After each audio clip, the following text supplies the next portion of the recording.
بریم سراغ تیم ملی فوتبال ساحلیمون که دیروز مسابقهشون برگزار شد. 7-5 از پرتغال باختیم. جلو هم بودیم ما، ولی خب باختیم به پرتغال، صعود کردیم به مرحله بعدی. این جدول رو داریم با هم می‌بینیم. پرتغال 9 امتیازی شد و صدرنشین. ایران دوم 6 امتیاز. پاراگوئه و موریتانی که حالا صعود کردیم به مرحله بعدی. پنجشنبه بازیمون رو برگزار خواهیم کرد مقابل بلاروس.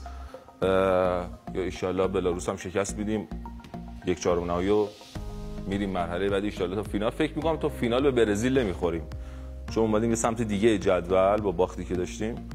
کار شاید یه مقدار راحت‌تر باشه، ولی خب مسابقات جهانی دیگه، سختم هست، فوتبال ساحلیه، ولی خب ایمان داریم به توانایی برای بچه‌های تیم ملی. کلی حرکات سوباسایی انجام دادیم. بله، قیچیایی که میزنن، حرکاتی که میکنن. فیفا شوکه شده بود که کارتون فوتبالیستا داره در واقعیت اجرا میشه. آره، خیلی صحنه‌های جالبی داره. کلاً هیجان انگیزه فوتبال ساحلی و حالا حرکاتی که میکنن، گل‌هایی که میزنن، کلاً گل‌های خوشگلیه که میزنن و بچه‌ها همه درجه یک. میرجلیلی دروازه‌بانمون خودش بیاد جلو گل میزنه.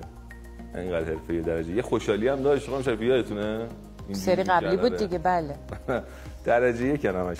ان شاءالله که موفق باشن و برسن و به عنوان قهرمانی در واقع برسن.